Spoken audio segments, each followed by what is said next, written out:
I'm Jane Rose, the current chair of SERTA, South East Region Teachers Association. During normal years, we hold 2 workshops per year to support and encourage our teachers. But sadly, we went into the first lockdown just 2 weeks before our planned March 2020 workshop. But we found ways of working virtually and used our lockdown time to produce our new website. Do have a peek, www.sertascd.org. During the pandemic, we held 2 virtual workshops. Firstly, exchanging on ideas on how different groups were managing, and then secondly, one about digital music. Full reports on these, and in fact, all our previous workshops can be found in the library on our website. Then last September 2021, we met in person again for the postponed 2-part workshop. The morning covered mantras, and the afternoon we worked on MCing, led by Colin Duncan. Colin has reproduced most of his presentation again for you now, and I hope you enjoy it and find it as useful as we did. We wish you all the very best as you get back to dancing.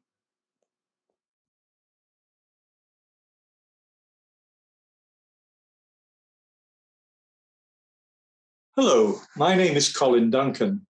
I'm not a dance teacher, just a keen dancer. I do have some experience of leading groups of varying abilities, and I've done my fair share of MCing events of all sorts. And perhaps more importantly, I've attended many dance events and experienced how other people approach the job of MC. Back in September, I led a workshop on this subject at a meeting of the South East Regional Teachers Association, better known as SERTA. This talk is based on some of the material that was used for that, in particular, an MC's checklist that was circulated and discussed. Where appropriate, I will refer to some of the options of the opinions expressed by participants on that occasion. Firstly, I should define the scope of what this talk will cover. It covers events where the dancers know what the program is to be, and we would like to think that they've done some preparation for it. It's mainly about events with live music, though much of it should also apply where recorded music is used. And most of it is applicable, whether dances are recapped or not, and if there is limited walking through of dancers. What it's not intended to cover is situations where the dancers are being taught, nor the process of organizing events and devising programs, nor deciding on the ground rules or the etiquette of the event, such as whether walking through is approved of or not, which is the responsibility of the organisers. Now, I'm not sure to what extent mission statements are still in fashion, but I think I'll have one anyway. My mission statement as an MC is to be unmemorable. While I'm driving home after a dance, I'd hope to be remembering the music and the dancing, not thinking about the MC. When that happens, it's almost certainly for the wrong reasons. I've put together a checklist for an MC, which I'm now going to take you through. I'm sure it doesn't cover everything, but I hope it covers the main things that matter. I've divided these into 5 sections. Things that should be done before the day, things that should be done on the day but before the dance starts, things that should be done before each dance, recapping dances where it's to be done, and keeping the evening flowing. So what needs to be done before the day? A number of things have to be agreed with the organisers and with any other MCs who are sharing the evening. The start and finish times, of course, including the timing of the interval, whether dances are to be recapped and at what level of detail, and whether walking through is to be encouraged or discouraged. or limited to specific dances. If the MC is expected to make housekeeping announcements, such as where to find fire exits or toilets or refreshments, the organizer should be asked to provide full details of these in writing. There should be an agreed policy on advertising other events in the course of the evening, as the MC may find flyers thrust into their hands by various people requesting an announcement. Many people at the SERTA meeting thought it shouldn't happen at all, although exceptions might be made for upcoming events of the host group. It's certainly a bad idea to have too many announcements. Better to simply announce where the flyers can be found. And it's essential to know how the finale is to proceed. Who is going to give votes of thanks and when? Is Auld Lang Syne to be sung? Likewise, the national anthem and the final polka. The band should have been briefed beforehand, but they will expect the MC to confirm at the time. It's essential to study the dancers, even if they're not to be recapped. More likely than not these days, recaps will be expected, and they ought to be properly prepared. You may be able to do this entirely in your head, but the safest way to do it is to write or type the words out as you propose to say them, and check that they make sense. Personally, I prefer to start with a copy of the mini-crib and modify it as I think fit. Sometimes not a great deal, but occasionally it turns out completely different. It's greatly to be preferred if recaps are memorized. I'll have more to say about recapping later. According to the RSCDS manual, the MC's main job is to make sure that the function runs smoothly and to time. How easy it is to make this happen may well depend upon the lengths of the dances in the program. The time to think about this is, of course, when the program is devised. But if you've been asked to MC a dance that someone else has programmed and duly publicized, it's as well to know what the challenges are. Rules of thumb about how many dances can be done per hour are not very useful. The only way to do it is to check the actual dancing time involved. I use a handy Excel spreadsheet that works this out for me, and I reckon that if the dancing time without encores takes up about half the available time, that should be enough to fit in a short recap of each dance and an occasional encore. If it's much more than half the time, you will be under pressure to complete the program. The nature of the dances should also give you some idea of how great the demand for encores will be. And if timing is tight, you will have to keep this under control. Conversely, if the dancing time is on the short side, you are more likely to use an extra if the program includes one or more of these. All of which means that the MC has to be monitoring progress so that he or she knows at all times how they stand against the clock.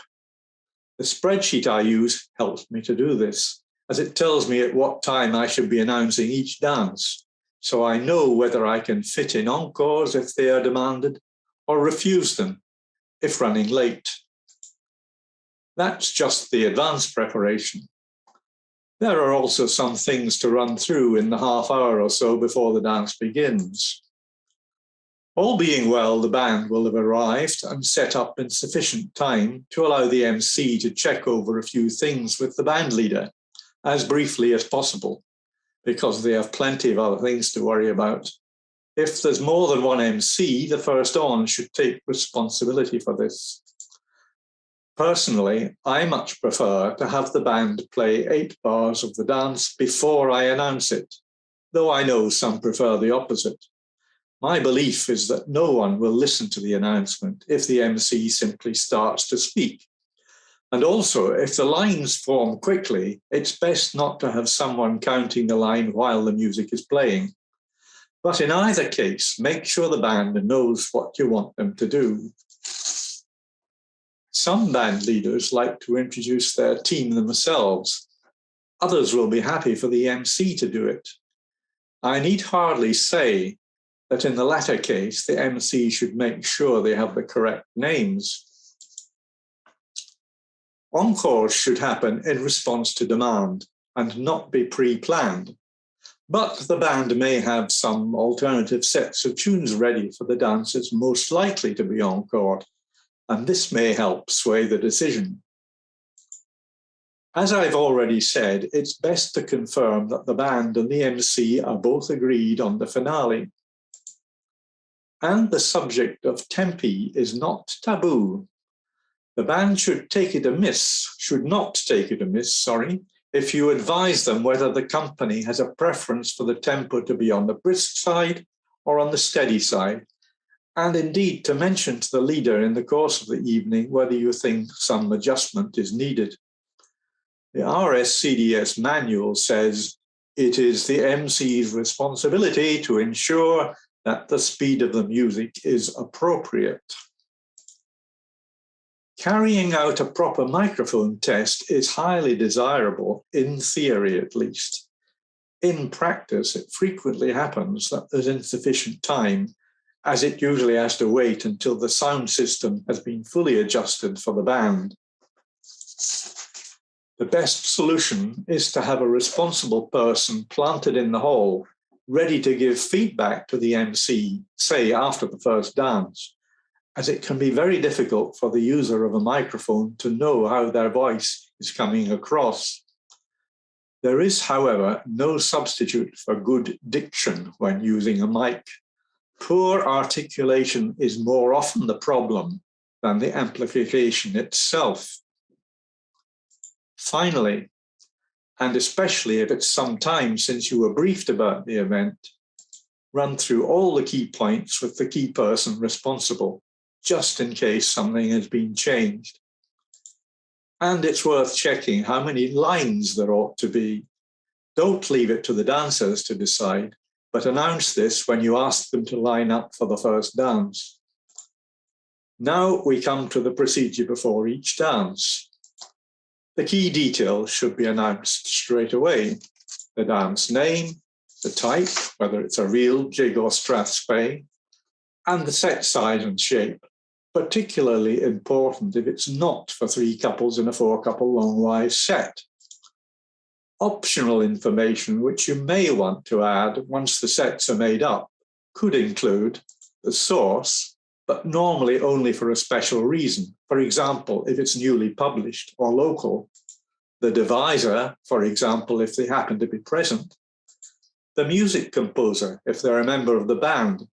You should have done your homework on this. Hopefully, in that case, they will play the original tune. And also, if there's a special association, such as having been devised for a recent anniversary of someone present.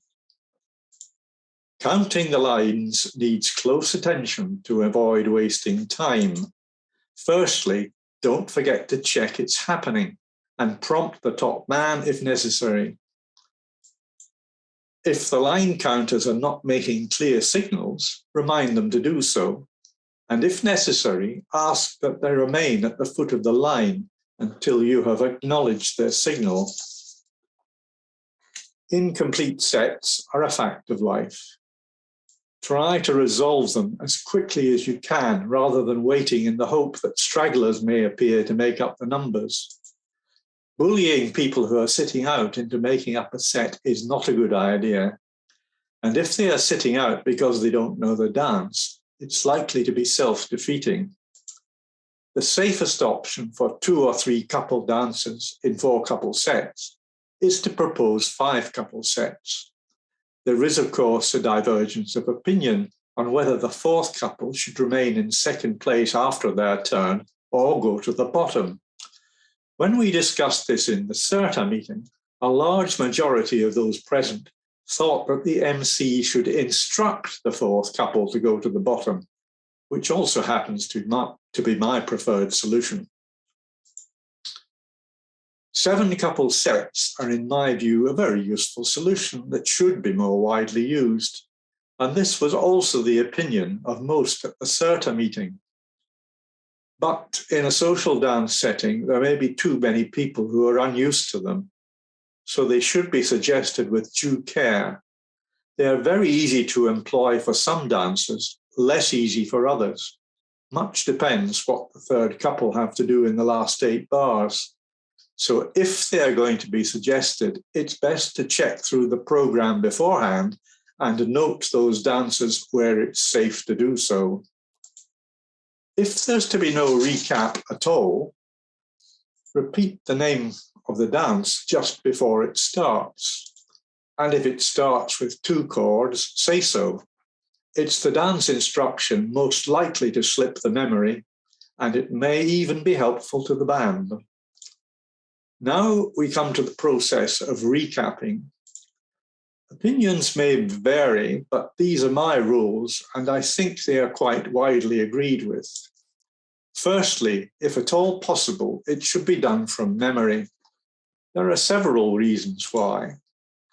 Visual contact with the dancers is important. You can see if they are paying attention and comprehending. And those who happen to be watching the MC should gain more confidence than they would from someone who is reading a script. If the MC goes wrong, which happens, there will be an immediate visible reaction from many of the dancers, giving the MC the chance to make an immediate correction.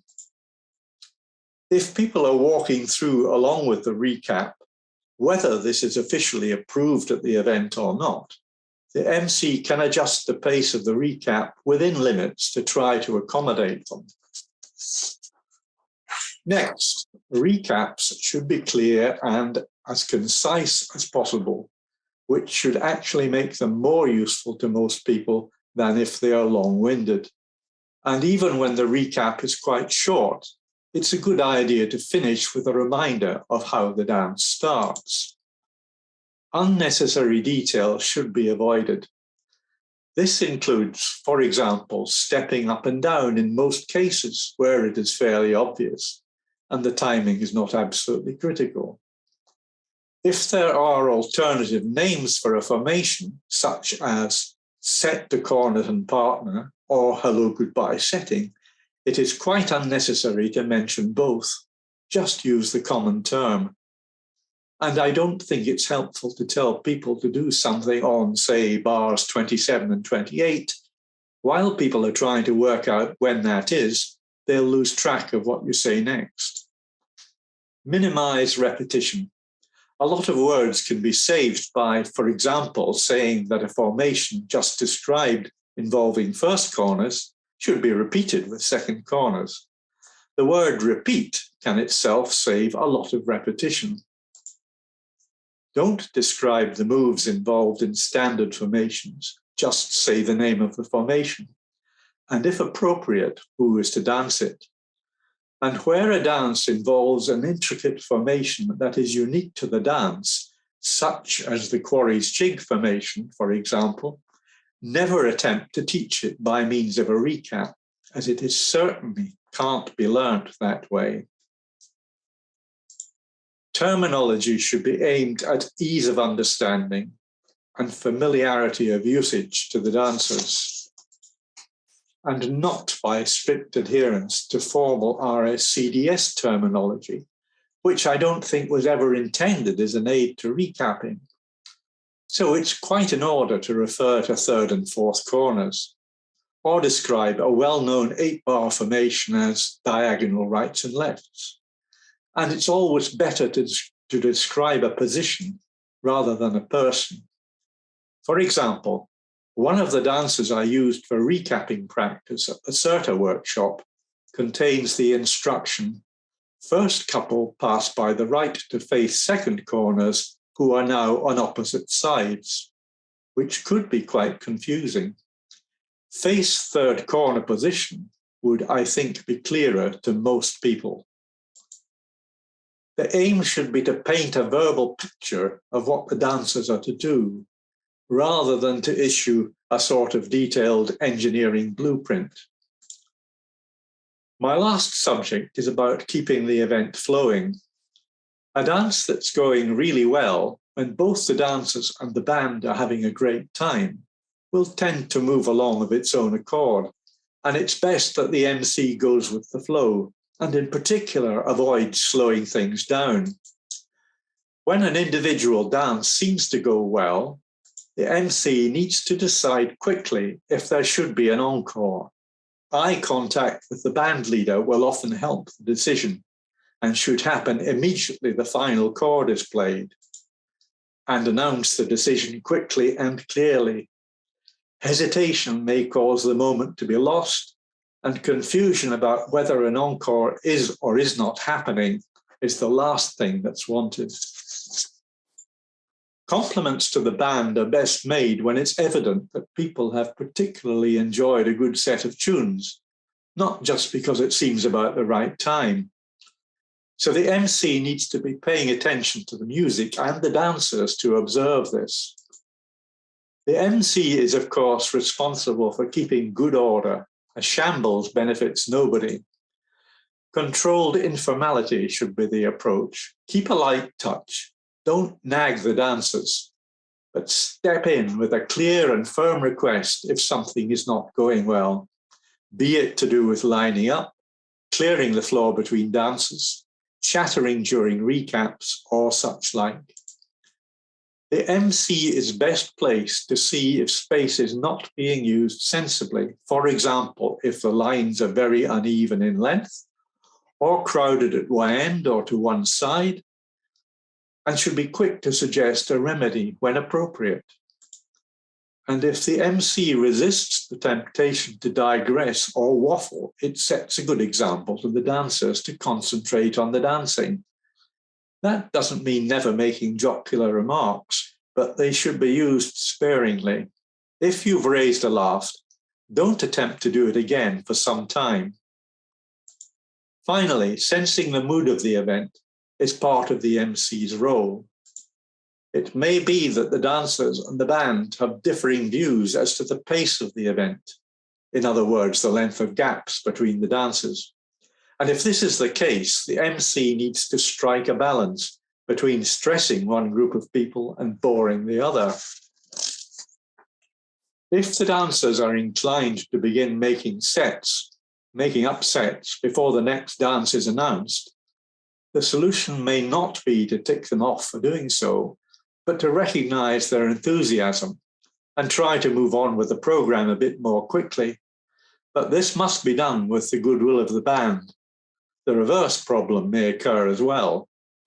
The MC just has to be alert to the issue, which comes on top of the need to keep the program running to the scheduled time. If a program is running ahead and the dancers are clearly up for it, a few more encores might be accommodated.